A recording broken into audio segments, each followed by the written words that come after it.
Bollywood star Sanjay Dutt తన అభిమానుల ప్రేమకు ఓ అద్భుతమైన సంఘటనను పంచుకున్నారు. ఒక అభిమాని ఆయనకు 72 కోట్ల రూపాయలు ఆస్తిని రాసిచ్చిందని తెలిపారు.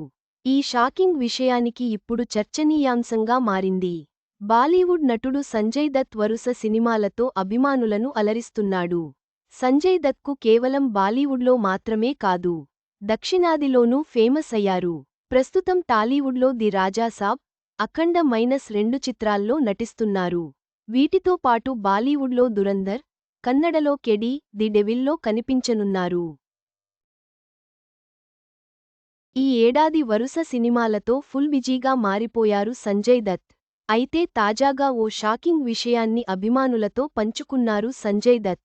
తాజాగా ఓ ఇంటర్వ్యూకు హాజరైన ఆయన, ఓ అభిమాని తనకు 72 కోట్ల రూపాయలు ఆస్తిని రాసిచ్చిందని వెల్లడించారు. ఓ మహిళా అభిమాని తాను చనిపోయే ముందు తన ఆస్తినంతా నా పేరు మీద రాసిందని పంచుకున్నారు. అయితే ఆ డబ్బుతో తాను ఏమి చేశాడో కూడా వెల్లడించారు. ఆ ఆస్తి మొత్తాన్ని మహిళ కుటుంబానికి తిరిగి ఇచ్చానని సంజయ్ దత్ తెలిపారు. కాగా, సంజయ్ దత్ 1981లో రాకీ చిత్రంతో బాలీవుడ్లో అడుగుపెట్టారు. ఆ తర్వాత విధాత, నామ్, సాజన్, ఖల్ నాయక్, వాస్తవ్ లాంటి చిత్రాలలో నటించారు. ప్రస్తుతం బాలీవుడ్తో పాటు దక్షిణాదిలోనూ సినిమాల్లో అలరిస్తున్నారు. చివరగా, సంజయ్ దత్ తన అభిమాని ప్రేమకు, విశ్వాసానికి చక్కని ఉదాహరణగా నిలిచారు. ఆయన సినిమాల్లో కొనసాగుతున్న విజయం ఆయనకు శుభం కలగాలని కోరుకుందాం.